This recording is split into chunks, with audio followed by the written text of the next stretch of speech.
গ্রামের নাম কায়াভির প্লুদু। বনময়, মায়াময়, সবুজময় এক মোহিত করা স্থান এই কায়াভির প্লুদু। দার্জিলিং জেলার সুকিয়া পোখরি, ওই সুকিয়া পোখরির সুকিয়া বাজার থেকে 2 কিলোমিটার ভেতরে এই কায়াভির। এখানে 50-60টি পরিবারের বাস। তাদের অধিকাংশের জীবিকাই চাষবাস। কোনো কোনো বাড়ির ছেলেমেয়েরা ভারতবর্ষের বিভিন্ন শহরে কর্মরত। কেউ আবার দুবাইতে চলে গেছে কাজের খাতিরে।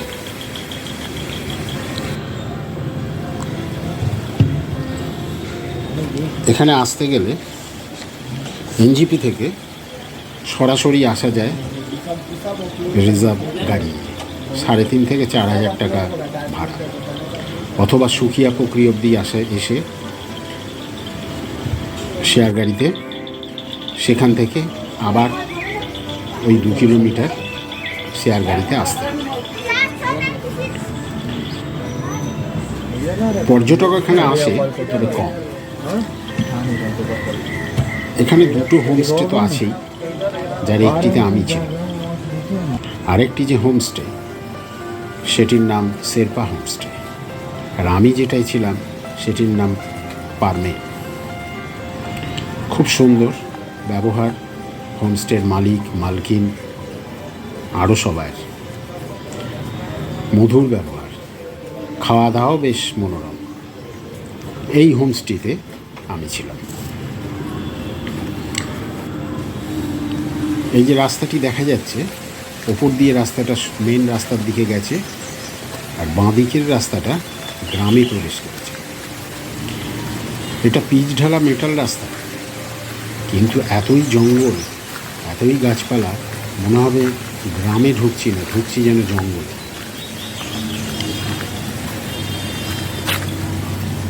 আমার মতে এখানে আসার আদর্শ সময় হচ্ছে বর্ষা, কারণ বর্ষায় এই সবুজ কত রকমের রূপ ধারণ করে, কত রকমের যে সবুজ হতে পারে, এই কায়াভিরে এলে পর্যটকরা বুঝতে পারবেন। এখানে জঙ্গলের গাছ, তার চরিত্র, তার দৈর্ঘ্য, তার প্রস্থ। এই দেখুন, এক গ্রামবাসী বাড়ির গৃহপালিতের গবাদি পশুর খাদ্য সংগ্রহ করে আনছে।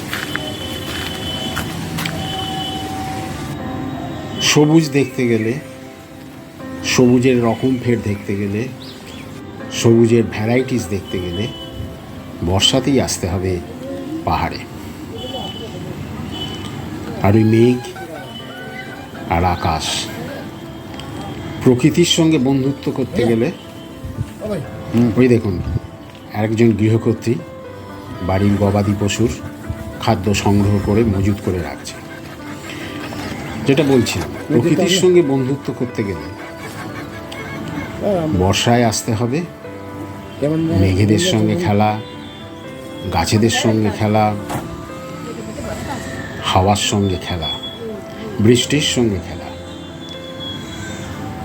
এই সুকিয়া অঞ্চলে বৃষ্টিপাত প্রবণ অঞ্চল এটি।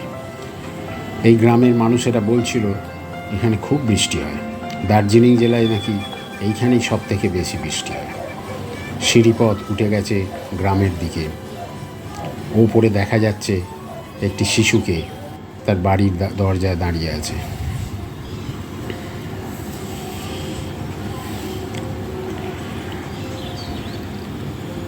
হোমস্টেগুলির 2টি হোমস্টের কন্ট্যাক্ট নাম্বার ডিসক্রিপশন বক্সে দেওয়া আছে। ইচ্ছে হলে কন্ট্যাক্ট করে সব কিছু খবর নিয়ে চলে আসবেন। হোমস্টের মালিকদের ব্যবহার বা মালকিনদের ব্যবহার তুলনা হয় না।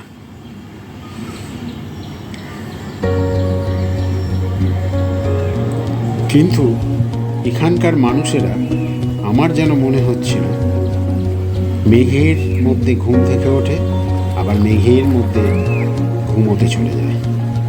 মেঘ যেন এখানে সর্বসময় খেলে বেড়াচ্ছে।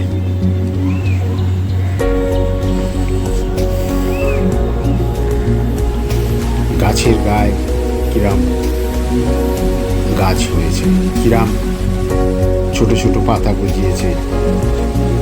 প্রকৃতি এখন সুজলা হয়ে উঠেছে, সুফলাও হবে। গাছেরা কথা বলছে নিজেদের মধ্যে, নিজেদের ভাষায়। আমরা বুঝতে না পারলে কিছুটা তো অনুভব করতে পারি। এই প্রকৃতির কোলে এলে, হিমালয় এলে, সেই জন্যেই তো আসে সবাই পাহাড়ে।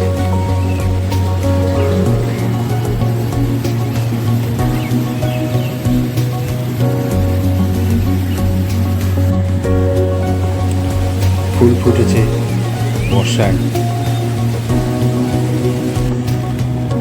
এক পথচারী হেঁটে যাচ্ছে মেঘের মধ্যে দিয়ে, গাছের গায়ে গাছ বেয়ে কি চিত্র, এক অপরূপ চিত্র তৈরি করেছে মেঘ আর গাছ।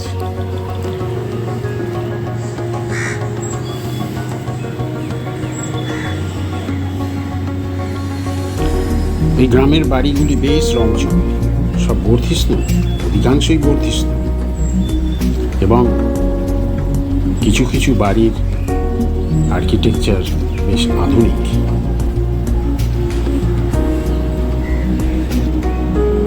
এইটা শেরপা হোমস্টে। এইটা এর ব্যালকনিতে বসলে মনে হবে মেঘের মাঝে বসে আছি।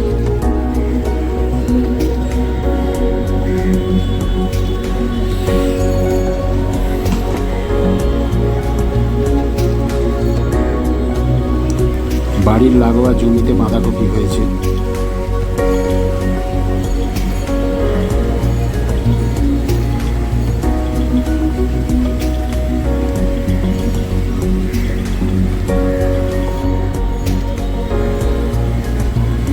শেরপা হোমস্টে।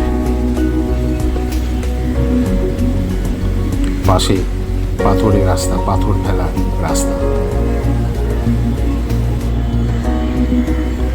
মেঘ, ফুল, গাছ, কাঠের বাড়ি, সারি সারি পাইন,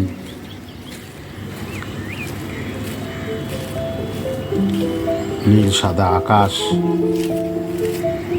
যেন কোনো শিল্পীর আঁকা চিত্ররূপ। এই এক গৃহকর্ত্রী কিছু সংগ্রহ করে নিয়ে ফিরছেন বাড়ি মুখে।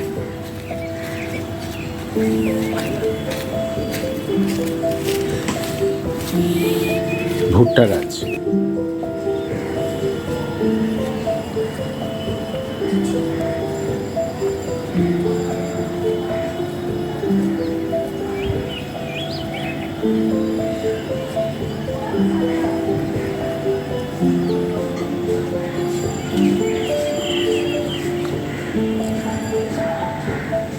মেঘ, বাড়ির ছাদ আর মেঘ একাকার।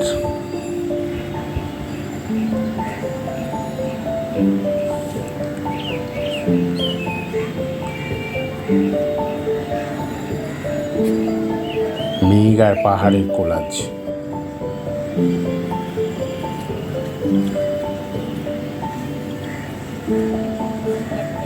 এই আর এক গৃহপালিত, নিজের খুশি মতো, নিজের ইচ্ছে মতো বিচরণ করছে, কোনো ভয় নেই, চারিদিক অবলোকন করছে।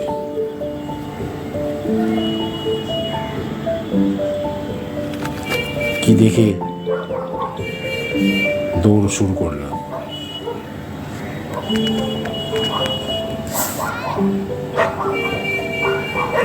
ভিডিওটি ভালো লাগলে কমেন্ট করবেন এবং সাবস্ক্রাইব করবেন।